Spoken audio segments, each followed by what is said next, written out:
Welcome to the GigRoots podcast, where we discuss grassroots economics in America. Each episode, we talk with people who are working toward community transformation at the grassroots level. Let's go.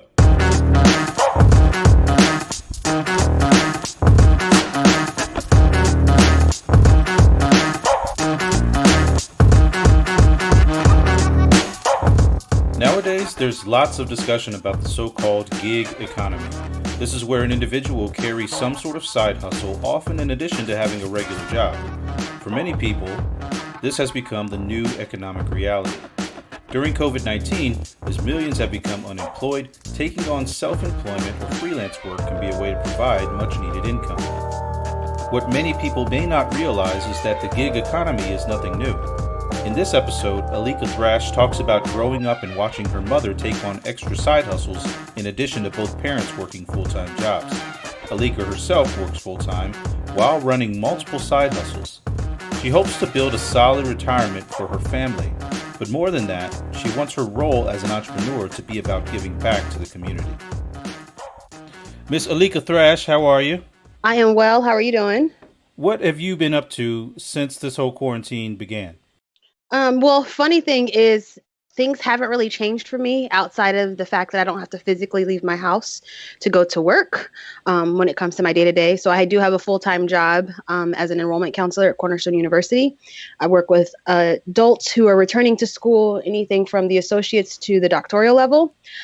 So that's kind of my full-time thing. But then when I get off work, I am running 3 different businesses. The first one is ACT Photo Media. I started that right after community college in 2001.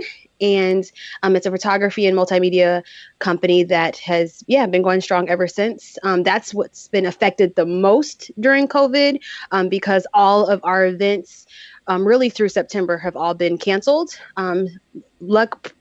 Thank God, most of the clients who either prepaid or made their deposits said, no problem. We recognize that this is going to be a rough time. Go ahead and keep it. So we did not have to issue any refunds, which was a huge blessing. All of our events were canceled for our photography. We are booking summer shoots with stills being considerate of social distancing. So we probably won't get back in the studio for a while, but we'll do some location shoots for headshots and doing special senior shoots for like cap and gown for class of 2020, and then of course ramping up for our 2021 seniors. Okay.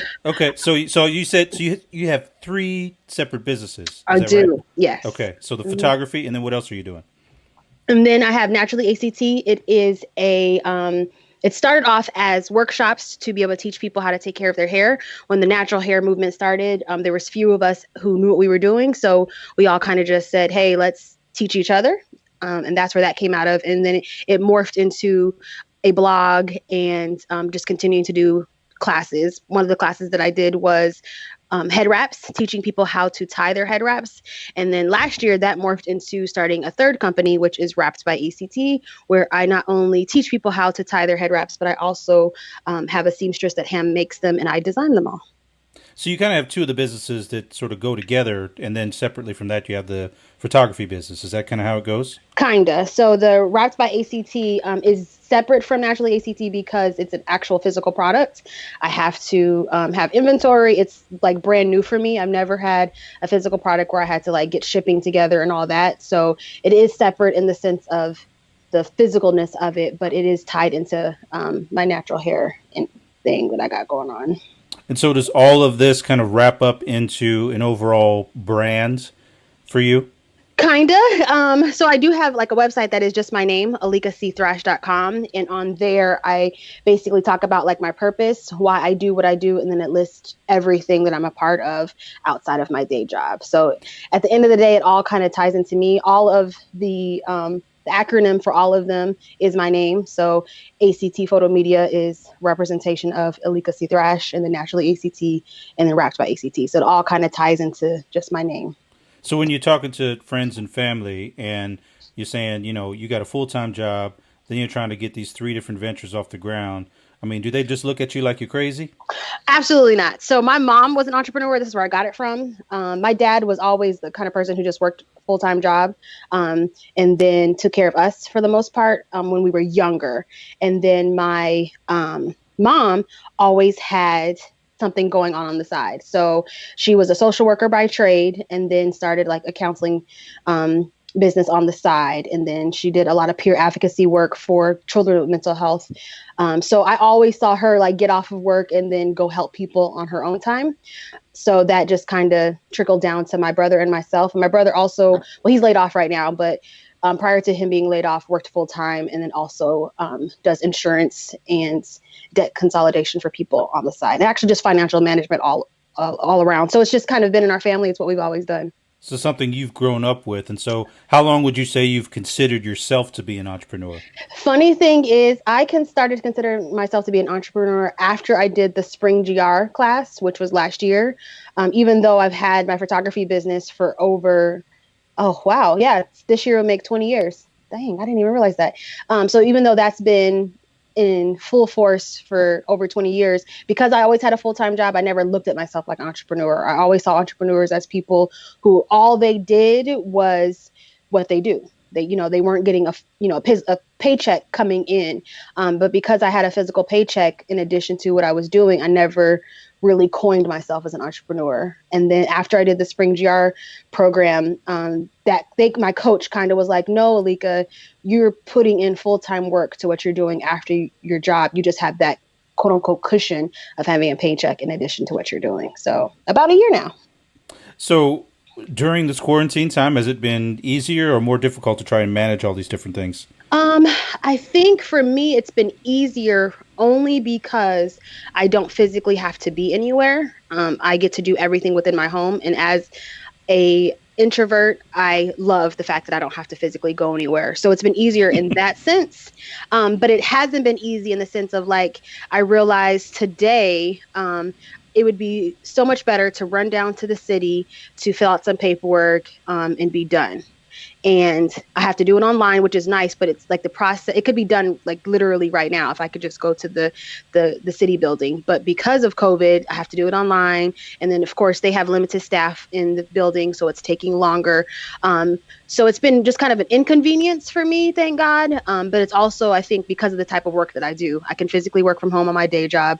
I'm able to meet with my seamstress online or put on a mask and meet with her and then, ship out products. So the transition has been pretty easy for me. They talk about for folks that are living under quarantine right now that it's kind of for somebody like yourself that's more of an introvert, it's kind of the dream, really, Oh, yeah. Absolutely. to be a part of this whole social distancing thing. But how does that translate into your business? Because you're obviously trying to market yourself. You have a brand. Definitely. You have your name. So how does that work for you as an entrepreneur? So as an entrepreneur, it's difficult, of course, with the photography side of things, with the idea of last year we had over 20, no, was it 20? Yeah, 15 events, excuse me. We had 15 events, and that is like our moneymaker. Shooting events pays the biggest. So to recognize, we had events through February, which went off no problem. And then comes March, and every event that we have scheduled through September is canceled. So that was like, oh my goodness, how am I going to kind of make up for how well we did last year with those in-person events?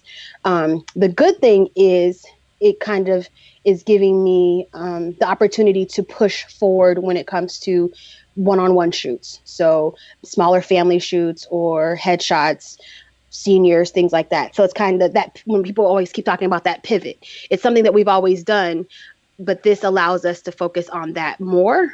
And will put us in the face of more people. The downside also is we're still social distancing. So how can we still serve our clients when it comes to photography and still keep that 6 feet distance, kind of shoot an open area, not be stuck in the studio, things like that. So that's where it's been the most difficult for me.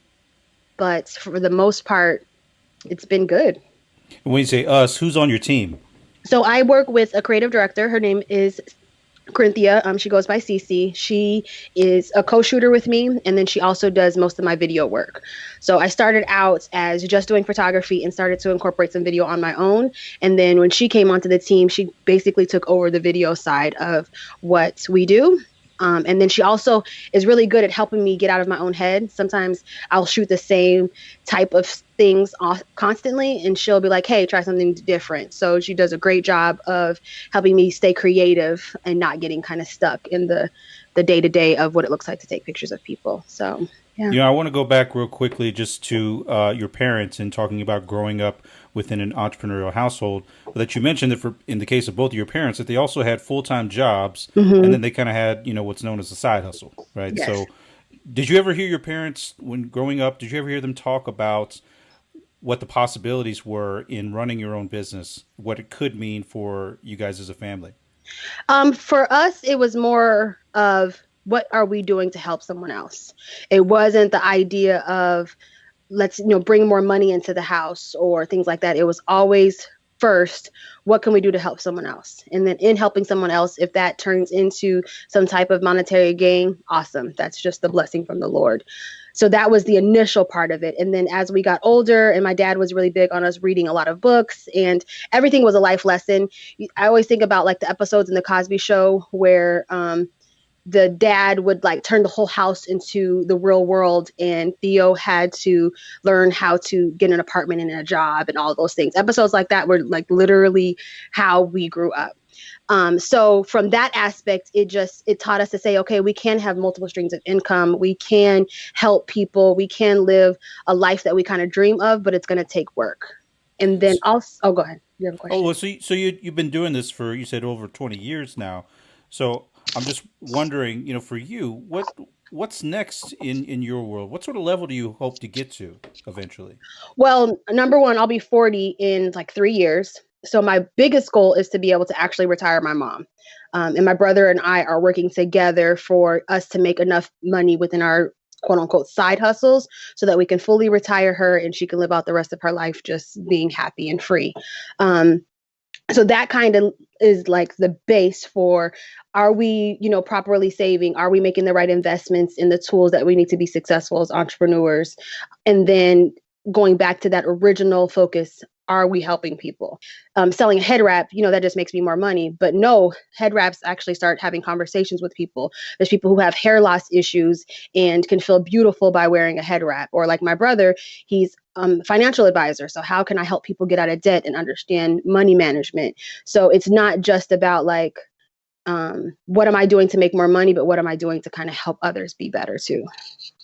Within any of your different ventures, what have your clients or customers been saying to you right now about their current circumstances? It mostly they're just grateful that I'm here to kind of encourage them, to keep them excited. So an example of that is me still doing tutorials on like how to do head wraps, or if I have a client who I actually do have a client, her daughter's graduating this year, and we've been trying to find creative ways to highlight all of her accomplish, with whether that's making a special flyer or a video montage, or just getting people in her world to send me audio clips of how dope she is, and then us put some type of project together so that she has this. Like, she's missing graduation, she's missing her open house. So how can we find creative ways to show her how much she's cared about? So just finding better ways to serve the people who we already serve. So yeah. I noticed that you've got multiple social media channels, right? Hmm. For each one of your different ventures, you've got several different Instagram pages. You're on YouTube. You've got your photo gallery up there online. So there's a lot of different tools that you're using. How are you thinking about marketing yourself moving forward? That's a great question. So I've been doing a couple of different webinars to try to find ways to, this new term that I've learned is own your audience. So we have, Instagram. So yes, I have like my 4 different Instagram pages, but I don't necessarily own that audience. So finding ways to say, okay, let me get your email so that I can communicate with you directly. And then now once I have your email, maybe let's start having some text communication conversations. I've been seeing things like that. So right now, just finding better ways to, God forbid, if Instagram doesn't like me anymore and shuts down my accounts, how can I continue to speak directly to my customer, and then they continue to share what I'm doing with others? So that's the current. I don't know what that looks like yet. Like I said, I've done a couple different webinars to kind of learn how that would work, beyond just a newsletter, whether that be creating a platform or something just to help stay connected and communicated with them. When you go about trying to find the tools that are out there to try and help you in your business, what's your process like? First thing I do is I'm a researcher. So I will literally like for instance, Google own your audience and read as many articles as I can or watch as many videos as I can about what that looks like. And then I'll do all the free kind of webinars first. And then from there, whichever one kind of sparks me, then I will take that next step and invest in either their coaching program or the tool that they have to see how it can help me better connect to my clients. So that's kind of where I'm at now, is that research stage of seeing what that looks like so that I can, be better with making connections. When you think about other entrepreneurs that you've encountered, whether it's through the training that you went through at Spring GR or just in the general community, who are you looking forward to maybe doing some potential collaborating with? So Ariana Waller is a tech guru here in Grand Rapids. And she and I have been going back and forth with some vague ideas that I have, and she's helping me kind of streamline them so that once I am ready to take that plunge, that she can help me on the tech side of what that looks like. And then my creative director, like I said earlier, Corinthia, is huge. She's really good at connecting other people. So if I say, hey, I have this idea for this, she'll be like, oh, you need to talk to this person. So making sure that I'm reaching out to people who are better at things that I'm not good at, and then hopefully returning the favor of what I have to offer back towards them. What are you most excited about in this coming year? Seeing how once outside opens back up, how we continue to grow as a community, hopefully not just locally, but nationally. How are we staying connected in thinking about, we're probably going to be social distancing for a while. So how do we continue to stay connected while social distancing? So I'm really interested to see how we stay connected and think beyond how we used to. If we always thought we had to have a physical event to make connections to people, how can we still connect and not necessarily be in the same spaces? And then when we can be in the same spaces again, what are we doing beyond that initial, hi, my name is? How do we go beyond that? And then lastly, Aleka, when you think about yourself as an entrepreneur, what is it that you want people to know about you and the way that you go about doing your business?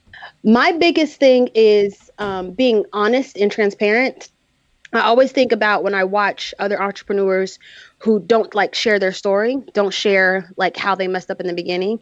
So an example of that is when I first started out, not getting a bank account just for my business, or not knowing that I could get an LLC, and not knowing what trademarking is and why that's important. So for me, it's creating opportunities for people to be able to ask me questions of where I failed and be able to share that with them, whether it be as an entrepreneur or just in any area that could, translate into your everyday work. But yeah, I hope to be a caveat and a person who just lives out an authentic life that helps people to be better. Well, Aleka, I certainly want to thank you for your time. I appreciate you taking the time for this interview. Awesome. Thank you. There are millions of micro enterprises across the country bringing their products, services, and ideas to the greater marketplace. When you shop with them, you help bring jobs and economic growth to the communities that need it most. Go to grassrootsgig.com to learn more.